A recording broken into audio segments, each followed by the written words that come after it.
حاضرین گرامی، ملت رسول پر چلوا فروز المائے ملت اسلامیہ، السلام علیکم ورحمۃ اللہ وبرکاتہ۔ وعلیکم السلام ورحمۃ اللہ الحمد للہ وکفی وسلام علی عبادہ الذین اصطفی، اما بعد فاعوذ باللہ من الشیطان الرجیم، بسم اللہ الرحمن الرحیم، ولا تقولوا لمن يقتل في سبيل الله اموات بل احياء ولكن لا تشعرون۔ صدق الله مولانا العظيم وبلغنا رسوله النبي الأمين المكين الكريم ونحن على ذلك لمن الشاهدين والشاكرين والحمد لله رب العالمين آمين إلى يوم الدين وإلى غير النهاية۔ آئیے سب سے پہلے ہم اور آپ مل کر انتہائی عقیدت و احترام کے ساتھ اپنے اوسطانی کائنات کے مرکز عقیدت حضور احمد مجتبی محمد عربی نوری فدا صلی اللہ علیہ وسلم کی بارگاہ بکس پناہ میں درود پاک کا نذرانے عقیدت پیش کریں اور بلند آواز سے پڑھیں اللہ رب محمد صلی اللہ علیہ وسلم، نحن عباد محمد صلی اللہ علیہ وسلم، علیہ السلام علیکم یا رسول اللہ صلی اللہ علیہ وسلم۔ حضرات گرامی، وقت کافی ہو چکا ہے، آپ حضرات اطمینان و سکون کے ساتھ بیٹھیں، تھوڑی ہی دیر میں یہ مقدس اور بابرکت محفل اختتام پذیر ہو جائے گی۔ میں آپ کا زیادہ وقت اس لیے نہیں دوں گا کہ آج اتفاق سے ہمارے دو دوست جو الجامعۃ الاشرفیہ مبارک پور میں زیر تعلیم ہیں، ایک مولانا عبدالرحمن صاحب جو آپ حضرات کے سامنے بہترین نظامت کر رہے ہیں، اور دوسرے ہمارے رفیق درس حضرت مولانا محمد کاشف برکاتی مصباحی صاحب جو ہمارے ساتھ پڑھتے ہیں، وہ بھی آئے ہوئے ہیں۔ تو میں سوچ رہا ہوں کہ میں اپنا وقت اپنے دوستوں کو دوں تاکہ یہ حضرات بھی آپ حضرات کو کچھ سنائیں، اس لیے بس تھوڑی دیر میں اپنی چند باتیں آپ حضرات سے بتا کے رخصت ہو جاؤں گا۔ میرے بعد آپ کو حضرت حافظ عالم برکاتی صاحب کی ایک نعت اور منقبت بھی سماعت کرنی ہے، اور اس کے بعد مولانا کاشف صاحب کی تقریر ہوگی، پھر انشاءاللہ العزیز صلاۃ و سلام ہو جائے گا۔ حضرات گرامی، میں سوچ رہا تھا آج شہادت امام حسین رضی اللہ تعالیٰ عنہ بیان کروں گا، لیکن وقت میں گنجائش نہیں ہے، لیکن پھر بھی جو ہو سکے گا میں انشاءاللہ حضرات کو بتانے کی کوشش کروں گا۔ درود پاک پڑھیں، اللہم صلی اللہ علیہ وسلم، صلی علیہ وسلم علیک یا رسول اللہ صلی اللہ علیہ وسلم۔ حضرات، حضرت امام حسین رضی اللہ تعالیٰ عنہ 5 شعبان المعظم 4 ہجری کو مدینہ طیبہ میں پیدا ہوئے۔ اللہ کے رسول صلی اللہ علیہ وسلم نے آپ کے کان میں اذان دی، اقامت کہی اور آپ کی تحنیک فرمائی، اور پھر 7ویں روز آپ کا نام حسین رکھا اور آپ کے نام سے عقیقہ کیا۔ حضرت امام حسین رضی اللہ تعالیٰ عنہ نبی کریم صلی اللہ علیہ وسلم کی کفالت اور پرورش میں رہے۔ نبی کریم صلی اللہ علیہ وسلم نے آپ کو پالا اور وہی آپ کی تربیت ہوئی۔ اللہ کے رسول صلی اللہ علیہ وسلم نے آپ کی تربیت فرمائی، اس سے اندازہ فرمائے کہ امام حسین رضی اللہ تعالیٰ عنہ کی عظمت کیا ہے۔ حضرات گرامی، امام حسین رضی اللہ تعالیٰ عنہ کو ہمارے آقا صلی اللہ علیہ وسلم بہت ہی زیادہ مانتے تھے اور ان سے محبت فرمایا کرتے تھے۔ حدیث پاک میں ہے، حضرت ابو ہریرہ رضی اللہ تعالیٰ عنہ فرماتے ہیں کہ اللہ کے رسول صلی اللہ علیہ وسلم مسجد نبوی شریف میں تشریف لائے، ارشاد فرمایا چھوٹا بچہ کہاں ہے؟ حضرت امام حسین رضی اللہ تعالیٰ عنہ دوڑتے ہوئے آئے، نبی کریم صلی اللہ علیہ وسلم کی گود میں بیٹھ گئے اور اپنی انگلیاں سرکار کی داڑھی مبارک میں داخل کر دی۔ اللہ کے رسول صلی اللہ علیہ وسلم نے امام حسین کا منہ کھول کر بوسہ لیا اور ارشاد فرمایا، اللہم انی احبہ فاحبہ واحب من یحبہ، اے اللہ میں امام حسین سے محبت کرتا ہوں، تو بھی اس سے محبت فرما اور اس سے بھی محبت فرما جو امام حسین سے محبت کریں۔ اس حدیث پاک سے سرکار امام حسین کی فضیلت ثابت ہوتی ہے کہ حضور صلی اللہ علیہ وسلم نے ان کے لیے دعا فرمائی کہ اے اللہ میں ان سے محبت کرتا ہوں، تو بھی اس فرما اور اس سے بھی محبت فرما جو حسین سے محبت کرے۔ اس سے پتہ چلا کہ اگر ہم حسین پاک سے حضرت امام حسین سے محبت کریں تو اللہ رب العزت ہم سے محبت فرمائے گا۔ ایک حدیث پاک میں ہے سرکار نبی پاک صلی اللہ علیہ وسلم نے ارشاد فرمایا جسے یہ پسند ہو کہ کسی جنتی آدمی کو دیکھے یا جنت کے جوانوں کے سردار کو دیکھے تو وہ حضرت حسین ابن علی کو دیکھے۔ حدیث پاک میں ہے نبی کریم صلی اللہ علیہ وسلم نے ارشاد فرمایا کہ امام حسین یہ جنتی جوانوں کے سردار ہیں۔ حدیث پاک میں آتا ہے کہ ایک دن نبی کریم صلی اللہ علیہ وسلم اپنے دائیں کندھے پر حضرت امام حسین رضی اللہ تعالیٰ عنہ کو اور بائیں کندھے پر حضرت ابراہیم جو نبی کریم صلی اللہ علیہ وسلم کے حقیقی بیٹے تھے ان کو لیے ہوئے تھے۔ اتنے میں حضرت جبریل علیہ السلام اللہ کے رسول صلی اللہ علیہ وسلم کی بارگاہ میں حاضر ہوئے، عرض کرتے ہیں یا رسول اللہ صلی اللہ تعالیٰ علیہ وسلم اللہ تبارک و تعالیٰ ان دونوں کو آپ کے پاس جمع نہیں فرمائے گا، یعنی ان دونوں میں سے کسی ایک کو اپنے پاس بلا لے گا، اب آپ جسے چاہیں اپنے پاس رکھیں اور جسے چاہیں رخصت کر دیں۔ تو نبی کریم صلی اللہ علیہ وسلم نے اس مسئلے پر غور کیا کہ اگر امام حسین کو رخصت کرتا ہوں تو حضرت فاطمہ کو بھی تکلیف ہوگی، حضرت علی کو بھی تکلیف ہوگی اور مجھے بھی رنج و غم ہوگا، اور اگر میں اپنے بیٹے ابراہیم کو رخصت کرتا ہوں تو اس کا غم صرف اور صرف زیادہ مجھے ہی ہوگا۔ تو نبی کریم صلی اللہ علیہ وسلم نے یہ فیصلہ لیا کہ میرے نواسے امام حسین میرے پاس رہیں گے اور میں اپنے بیٹے ابراہیم کو رخصت کرتا ہوں۔ حدیث پاک میں ہے اس واقعے کے 3 روز کے بعد حضرت ابراہیم جو نبی کریم صلی اللہ علیہ وسلم کے حقیقی بیٹے ہیں ان کا انتقال ہو گیا، اور پھر اس کے بعد جب بھی امام حسین رضی اللہ تعالیٰ عنہ نبی کریم صلی اللہ علیہ وسلم کی بارگاہ میں آتے تو سرکار ان کی پیشانی پر بوسہ لیتے اور اپنی گود میں لیتے اور ارشاد فرماتے کہ حسین وہ ہیں کہ جن پر میں نے اپنے بیٹے کو قربان کر دیا۔ سرکار امام حسین سے بڑی محبت فرمایا کرتے تھے، اور یہی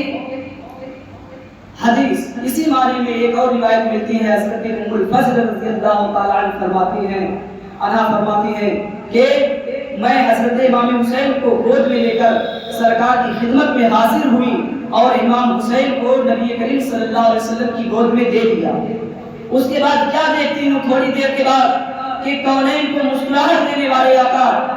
کی آنکھیں اشکبار ہیں، سرکار نبی پاک صلی اللہ علیہ وسلم رو رہے ہیں، آپ کی آنکھوں سے آنسو نکل رہا ہے۔ حضرت ام الفضل نے عرض کی یا رسول اللہ صلی اللہ علیہ وسلم ماجرا کیا ہے؟ ابھی تو آپ اطمینان و سکون کے ساتھ بیٹھے تھے، آپ کی آنکھیں اشکبار کیسے ہو گئی؟ آپ رونے کیوں لگے؟ تو نبی کریم صلی اللہ علیہ وسلم نے ارشاد فرمایا اے ام الفضل، اے میری چچی، ابھی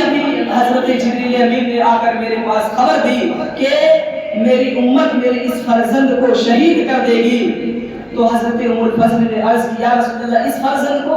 اس بیٹے کو؟ تو سرکار نے فرمایا ہاں، اور حضرت جبریل علیہ السلام اس کی شہادت گاہ کی سرخ مٹی بھی میرے پاس لائے۔ حضرات اس حدیث پاک میں نبی کریم صلی اللہ علیہ وسلم کو اللہ تبارک و تعالیٰ نے حضرت جبریل امین کے ذریعہ بتایا کہ اے نبی آپ کے اس بیٹے کو، آپ کے اس نواسے کو، آپ کے اس فرزند کو آپ ہی کی امت شہید کرے گی۔ اور نبی کریم صلی اللہ علیہ وسلم یہ خبر سن کر آپ کی آنکھیں اشکبار ہو گئی، آپ رو رہے ہیں۔ تو آپ کی چچی نے پوچھا تو آپ نے سارا واقعہ بتایا کہ ایسی ایسی بات ہے، اور حضرت جبریل علیہ السلام اس کی شہادت گاہ کی سرخ مٹی بھی لائی تھی۔ عزیزان محترم میں بتانا یہ چاہتا ہوں کہ ابھی حضرت امام حسین کے بچپن کا زمانہ ہے، ابھی آپ بالکل کم سن ہیں، کم عمر ہیں۔ اللہ تعالیٰ نے حضرت جبریل امین کے ذریعہ نبی کریم صلی اللہ علیہ وسلم کو آپ کی شہادت کی خبر دے دی کہ اے نبی آپ کی امت آپ کے اس فرزند کو شہید کر دے گی، اور جیسے جیسے آپ کی عمر بڑھتی گئی، آپ کی عمر کی ترقی ہوئی، ویسے ویسے یہ خبر لوگوں میں مشہور ہوتی چلی گئی، یہاں تک کہ خود حضرت امام حسین رضی اللہ تعالیٰ عنہ کو یہ معلوم ہو گیا کہ مجھے جام شہادت نوش کرنا ہے، ایک دن وہ آئے گا کہ مجھے کربلا کے میدان میں شہید کیا جائے گا، مجھے ننگی تلواروں سے گھیر کر مارنے کی دھمکی دی جائے گی۔ مگر حضرت امام حسین کی یہ خبر سن کر نہ تو کبھی گھبرائے، نہ تو پریشان ہوئے، نہ تو رنجیدہ اور کبیرہ خاطر ہوئے، بلکہ حضرت امام حسین ہر آنے والی گھڑی کا خندہ پیشانی سے استقبال کرتے رہے، حالات کا مقابلہ کرتے رہے، حالات سے نپٹتے رہے، یہاں تک کہ وہ دور بھی آیا کہ سن 60 ہجری میں حضرت امیر معاویہ رضی اللہ تعالیٰ عنہ کا انتقال ہو گیا۔ یہ حضرت امیر معاویہ رضی اللہ تعالیٰ عنہ کون ہے؟ یہ یزید کے باپ جو صحابی رسول ہیں، نبی کریم صلی اللہ تعالیٰ علیہ وسلم کے صحابی۔ انشاءاللہ عزیز میں اس پر جمعہ کے دن آپ حضرات کے سامنے کچھ روشنی ڈالوں گا، وقت کی تنگی دامنگیر ہے، اس لیے میں جلدی سے اپنی بات کہنا چاہتا ہوں۔ تو حضرت امیر معاویہ کا انتقال ہو گیا۔ جب ان کا انتقال ہوا تو ان کے جگہ ان کا بدبخت بیٹا یزید ولید حکومت کی کرسی پر بیٹھا، تخت نشین ہوا، اور یزید حکومت کی کرسی پر بیٹھتے ہی اس نے اپنی بیعت کا پروانہ جاری کر دیا، اپنی خلافت لوگوں سے منوانے لگا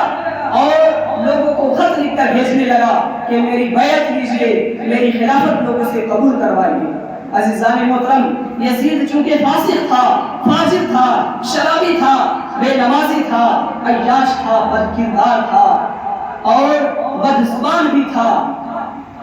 اس لیے حضرت امام حسین رضی اللہ تعالیٰ عنہ نے یزید ولید کی خلافت قبول نہیں کی، آپ نے اس کی بیعت قبول نہیں کی، اس لیے کہ اگر امام حسین رضی اللہ تعالیٰ عنہ یزید کی بیعت قبول کر لیتے، یزید کی خلافت قبول کر لیتے، تو ایک زناکار کو زنا کرنے کی اجازت مل جاتی، ایک بے نمازی کو نماز چھوڑنے کی اجازت مل جاتی، اور ایک شرابی کو شراب پینے کی اجازت مل جاتی، ظالموں کو ظلم کرنے کا موقع مل جاتا، اس لیے کہ یزید جو فاسق و فاجر تھا، اگر اس کے ہاتھ پر امام حسین بیعت کر لیتے تو امام حسین کا بیعت اس کے لیے سند ہو جاتا، دلیل بن جاتی کہ نواز رسول نے میری بیعت قبول کی ہے، اس لیے امام حسین نے یزید کی بیعت قبول نہیں کی، آپ نے اس کی خلافت سے انکار کیا، اس کی بیعت سے انکار کیا، امام حسین انکار پر انکار کرتے رہے، یزید اور اس کے کارندے انکار پر اصرار کرتے رہے، یہی انکار اور اصرار کی کشمکش نے جنگ کی صورت اختیار کر لی اور پھر واقعہ کربلا پیش آیا۔ عزیزان محترم، امام حسین رضی اللہ تعالیٰ عنہ اور آپ کے چند جانثار ساتھی انکار کرتے رہے، یزید اور اس کے کارندے اصرار پر اصرار کرتے رہے۔ جب یزیدیوں کی طرف سے دباؤ زیادہ بڑھا تو حضرت امام حسین رضی اللہ تعالیٰ عنہ نے مدینہ طیبہ سے رخصت ہونے کا ارادہ فرما لیا، آپ نے مکہ ہجرت کا ارادہ فرمایا۔ عزیزان محترم، آپ صاحب دل ہیں، تصورات کی دنیا میں قدم رکھ کر ذرا سوچیں کہ وہ مدینہ جہاں جانے کی ہم اور آپ رات دن تمنا کرتے ہیں، دعائیں کرتے ہیں کہ اللہ رب العزت ہمیں مدینہ دکھا دے، ایک بار زندگی میں مدینہ پہنچا دے۔ حضرت امام حسین رضی اللہ تعالیٰ عنہ پر وہ وقت بھی آیا کہ حضرت امام حسین کو مدینہ چھوڑ کر جانا پڑ رہا ہے۔ آپ صاحب دل ہیں، تصورات کی دنیا میں قدم رکھ کر سوچیں کہ امام حسین رضی اللہ تعالیٰ عنہ پر کیا تکلیف بیتی ہوگی، اپنی ماں کی آخری آرام گاہ سے جدائی کا لمحہ کتنا شدید رہا ہوگا، نالا جان کی جوار رحمت سے جدائی کا لمحہ کتنا شدید رہا ہوگا، مدینہ طیبہ چھوڑتے وقت آپ پر کن کن احساسات کا سامنا ہوا ہوگا اور آپ پر کتنا غم ہوا ہوگا۔ آپ اپنے بڑے بھائی حضرت امام حسین رضی اللہ تعالیٰ عنہ کے قبر پر جاتے ہیں، وہاں آخری سلام کرتے ہیں اور پھر حضرت امام حسین رضی اللہ تعالیٰ عنہ اپنے چند جانثار ساتھیوں کے ساتھ، کچھ قریبی رشتہ داروں کے ساتھ، اپنے گھر والوں کے ساتھ وہاں سے مکہ روانہ ہوتے ہیں۔ جب امام حسین رضی اللہ تعالیٰ عنہ اپنے قافلے کے ساتھ مکہ پہنچے تو سارا مکہ خوشیوں سے جھوم اٹھا، مسرتوں سے جھوم اٹھا کہ نواز رسول آئے ہیں۔ لوگوں نے شاندار طریقے سے استقبال کیا، آپ کی خدمت کی، پورا قافلہ ملنے کے لیے آ رہا تھا، لوگ پے در پے ملاقات کے لیے آ رہے تھے نواز رسول سے، لیکن ابھی چند ہی دن گزرنے پائے تھے، ابھی چند ہی دن امام حسین نے وہاں قیام کیا تھا کہ یزیدی مکہ میں بھی پہنچ گئے اور وہی جو ہے یزید کی بیعت کے لیے اصرار کرنے لگے کہ امام حسین آپ یزید کی بیعت قبول کر لیجئے، آپ یزید کی خلافت قبول کر لیجئے۔ وہاں بھی یزیدی پہنچ گئے اور پھر کوفہ والوں کے پے در پے مطالبات، وہاں سے بار بار خطوط کا آنا اور حالات کے پیش نظر امام حسین رضی اللہ تعالیٰ عنہ نے یہ فیصلہ لیا کہ ہم کوفہ جائیں گے، یہاں مکہ میں نہیں رہیں گے۔ تو مکہ سے امام حسین رضی اللہ تعالیٰ عنہ اپنے قافلے کے ساتھ کوفہ کے لیے نکلے، مگر قسمت نے آپ کو کربلا پہنچا دیا۔ وہ کربلا جو اب تک بیا و گیا میدان تھا مگر اب نواز رسول کے قدموں کی برکت سے رشک جنت بنا ہوا۔ حضرات امام حسین رضی اللہ تعالیٰ عنہ ابھی حدود کوفہ میں قدم بھی نہیں رکھنے پائے تھے کہ ابن زیاد بدنہاد کو یزید نے کوفہ کا گورنر بنا کر بھیج دیا۔ ابن زیاد بدنہاد نے عہدہ سنبھالتے ہی حضرت مسلم بن عقیل پر، آپ کی اولاد پر، مخلصین پر اور اولاد رسول پر، اہل بیت اطہار پر ظلم و زیادتی کی جو خونی تاریخ رقم کی ہے اس کی داستان صبح قیامت تک اہل عقیدت کو خون کی آنسو رلاتی رہے گی۔ ابن زیاد نے سارے شہر میں امام حسین رضی اللہ تعالیٰ عنہ کے خلاف جاسوس کا پہرا لگا دیا۔ جاسوس پل پل کی خبر ابن زیاد بدنہاد کو دے رہے تھے۔ ابھی امام حسین رضی اللہ تعالیٰ عنہ کوفہ میں قدم بھی نہیں رکھنے پائے تھے کہ حر بن یزید تمیمی کی قیادت میں ایک لشکر آپ سے ملا، ایک فوج ملی اور وہ فوج آپ سے اس بات کی اصرار کرنے لگی کہ اے امام حسین آپ یزید کی بیعت قبول کر لیں، مگر امام حسین نے انکار کیا۔ امام حسین ذرہ برابر شریعت سے ہٹنے کے لیے تیار نہ تھے اور یزید کی ناپاک بیعت قبول کرنے کے لیے تیار نہ تھے۔ کئی دن تک گفت و شنید کا سلسلہ چلتا رہا مگر بات نہ بنی، یہاں تک کہ 2 محرم الحرام کو حضرت امام حسین رضی اللہ تعالیٰ عنہ نے کربلا کی سرزمین پر اپنا خیمہ نصب کر دیا۔ وہاں بھی یزیدیوں کی طرف سے آپ پر دباؤ بنایا گیا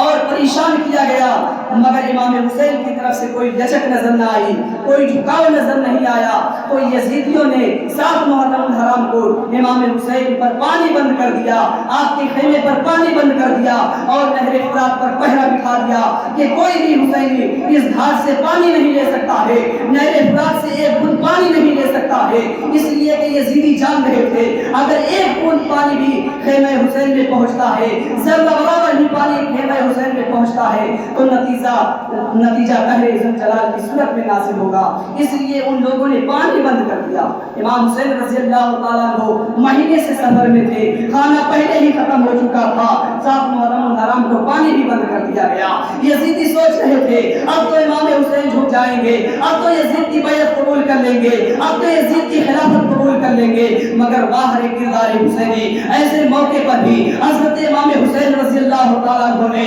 اور آپ کے ساتھیوں نے حالات سے کوئی سمجھوتا نہیں کیا اور کوئی سمجھوتا کی بات نہیں کی، اپنے موقف پر ڈٹے رہے کہ ہم یزید کی بیعت قبول نہیں کر سکتے ہیں، اس لیے کہ غلامان محمد جان دینے سے نہیں ڈرتے، یہ سب رہ جائیں یا کر جائیں کچھ پرواہ نہیں کرتے۔ امام حسین نے اس وقت بھی کوئی سمجھوتا باطل سے نہیں کیا اور آپ اپنے موقف پر ڈٹے رہے۔ یزیدیوں نے سوچا تھا کہ جب ہم پانی بند کریں گے تو امام حسین رضی اللہ تعالیٰ عنہ ہمارے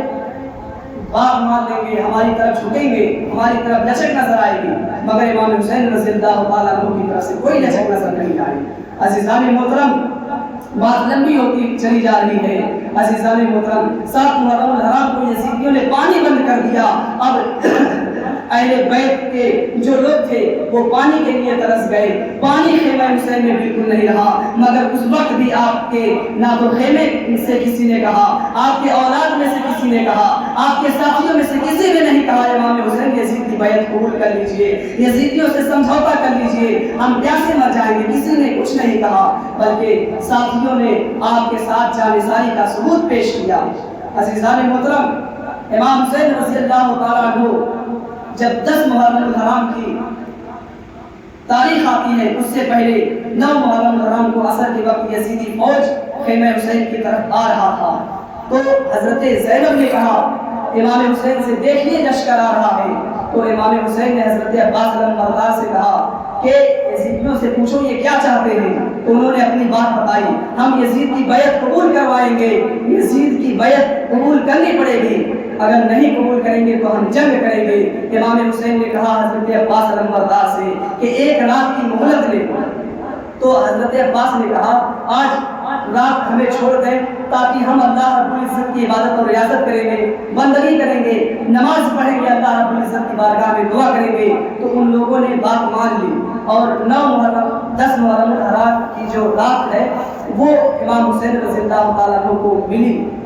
اور پھر اس رات آپ نے عبادت کی، اللہ رب العزت کی بارگاہ میں بندگی کی، اور رات کی تاریکی میں حضرت امام حسین رضی اللہ تعالیٰ عنہ نے اپنے ساتھیوں میں تقریر کی، اللہ کی حمد و ثنا بیان کی، درود پاک پڑھا نبی کریم صلی اللہ علیہ وسلم پر، اور پھر حضرت امام حسین رضی اللہ تعالیٰ عنہ نے اپنے ساتھیوں سے کہا، اے میرے ساتھیوں سنو، مجھے یقین ہے کہ یہ دشمن کل مجھے شہید کریں گے، ان دشمنوں کے ہاتھ کل میری شہادت ہونے والی ہے، اس لیے میں تمہیں بخوشی اجازت دیتا ہوں۔ رات کا اندھیرا چھایا ہوا ہے، رات کی تاریکی میں، رات کے اندھیرے میں، اے میرے ساتھیوں تمہارا جی جہاں چاہے چلے جاؤ، تم پر میری طرف سے کوئی الزام نہیں ہے، کوئی جرم نہیں ٹھہرے گا، تمہارا جہاں جی کہے چلے جاؤ، رات کا اندھیرا ہے، اس لیے کہ یہ دشمن مجھے قتل کرنے کے درپے ہیں، جب تک یہ مجھے قتل نہیں کر لیں گے اس وقت یہ پیچھے نہیں ہٹیں گے۔ تو امام حسین کے ساتھیوں نے جواب دیا، اے امام حسین کیا ہم اس لیے آپ کو چھوڑ کر چلے جائیں، کیا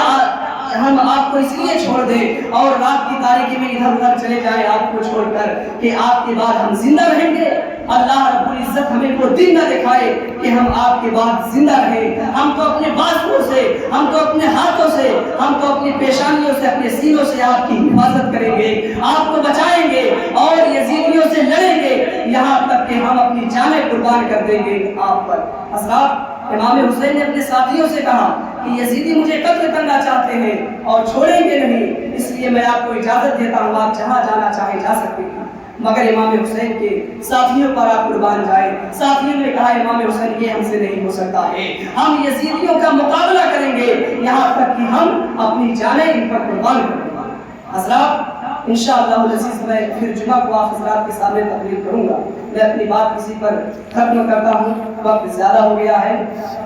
انشاءاللہ العزیز جمعہ میں آپ حضرات بیان سنیں گے۔ وما توفیق الا باللہ، استغفر اللہ ربی من کل ذنب واتوب الیہ۔ السلام علیکم۔